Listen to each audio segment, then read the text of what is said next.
Escolas, organizações, empresas têm valorizado atualmente muito as competências socioemocionais, as soft skills, a aprendizagem socioemocional. Mas, afinal de contas, de que se tratam essas coisas? A minha intencionalidade hoje é refletir um pouco sobre estes conceitos, competências e habilidades e lhes trazer aí alguma explicação e também algum norte para que você possa verdadeiramente entender o que são e saber também qual é a importância disso para você, que está na escola, que está na faculdade e até mesmo no mercado de trabalho. Bom, a gente precisa compreender primeiro o que são as competências socioemocionais. Competência socioemocional, grosso modo, como vai nos dizer a autora Carolina Costa Cavalcante, é o conjunto de habilidades que nós desenvolvemos ao longo da nossa vida e que estão relacionadas a aspectos sociais e emocionais. Um exemplo de competência socioemocional é o processo de autoconhecimento. É, por exemplo, a gestão do estresse. É, por exemplo, a autorregulação emocional. O que é autorregulação emocional, Pablo? Me ajuda. Gente, de forma bem objetiva, é quando você consegue se controlar diante de uma situação muito estressante, muito difícil. Sabe aquele momento em que alguém te faz alguma coisa e a sua vontade de voar no pescoço dela e esganá-la porque ela te provocou profundamente? E você consegue respirar fundo e simplesmente dar as costas ou dizer para esta pessoa que ela nunca mais deve lhe tratar desse jeito? Isso é autorregulação emocional, isso é autocontrole. É claro, são nomes e conceitos para atitudes e ações que nós, enquanto pessoas, temos, desenvolvemos e aprendemos desde a nossa casa, desde a relação com a nossa família. Não tem ali um bicho de 7 cabeças e você vai se tornar, ou você precisa se tornar uma outra pessoa, uma outra coisa. Não. As competências socioemocionais, as soft skills, são essas atitudes que nos tornam mais humanizados e, sobretudo, mais conscientes da nossa humanidade e da humanidade do outro. É entender que gente é gente. E é entender que os ambientes, os lugares possuem um conjunto de regras e a gente precisa caminhar, se desenvolver, se relacionar de acordo com essas regras.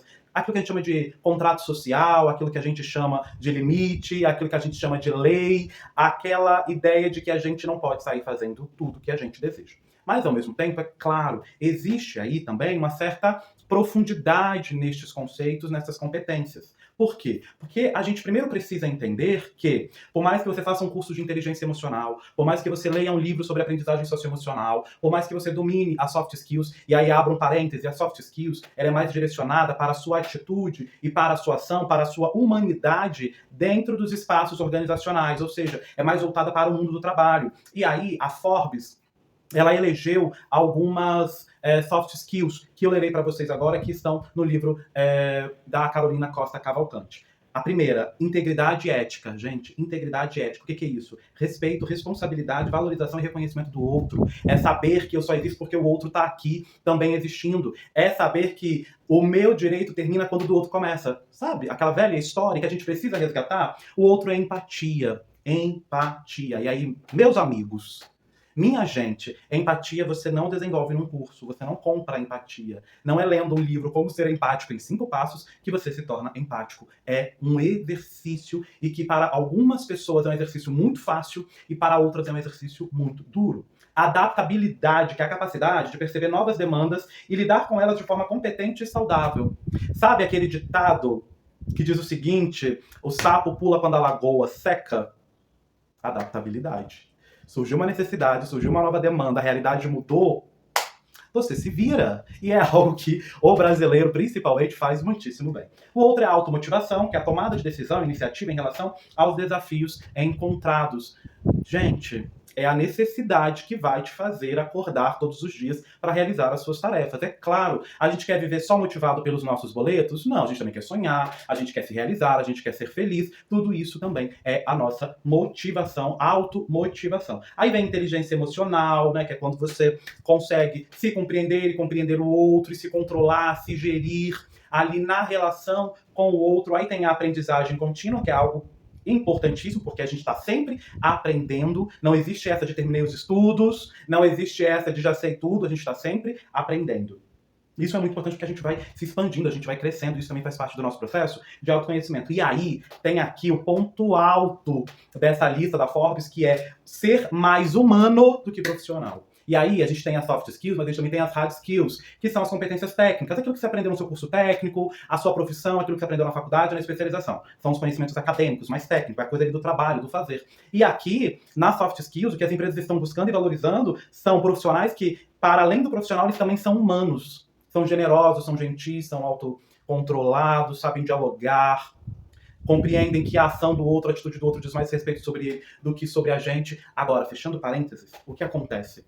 As pessoas são diferentes e a gente precisa falar sobre isso. Então pode ser aqui que dessa lista você consiga dar conta de 3 coisas e as outras você vai fazendo de acordo com a sua possibilidade. O que esses cursos de inteligência emocional, eu já fiz alguns, de aprendizagem socioemocional, de soft skills, deixam um pouco de esclarecer é que você é uma pessoa única, você traz sua personalidade, seus talentos, suas capacidades, você pode desenvolver muita coisa, essa é a ideia, esse é o processo, sabe que você é gente, que você pode se superar, você pode crescer, expandir até o último dia da sua vida. Entretanto, existem algumas tendências dentro de você. Se você é uma pessoa que tende a ser mais introspectiva, e faz parte de você, e você super curte isso, não se force a tentar ser um mega comunicador, uma pessoa expansiva, porque isso não diz respeito sobre você, e você está, inclusive, se desrespeitando a sua própria personalidade, o seu próprio limite. Agora, enquanto introspectivo, você pode fortalecer, por exemplo, a adaptabilidade. Você pode ser aquela pessoa que é um exemplo para as outras no sentido de, ele não se manifesta tanto, ele fica na dele, mas ele é resolutivo. As pessoas, eu já vi ele passando por uma situação de provocação e ele simplesmente deu as costas. Ele simplesmente não respondeu e a pessoa ficou ali. Ela com a loucura dela, com a doideira dela, com a grosseria dela. Entende?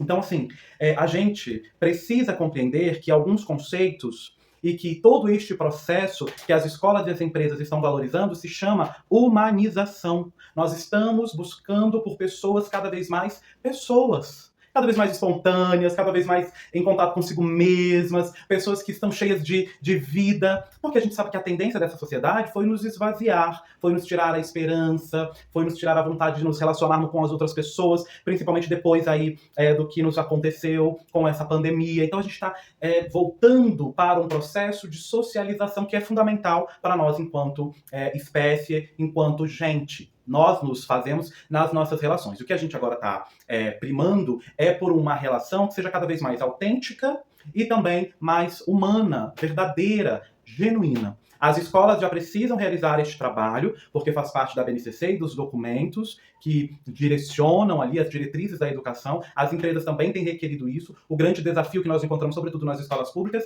é como viabilizar isso.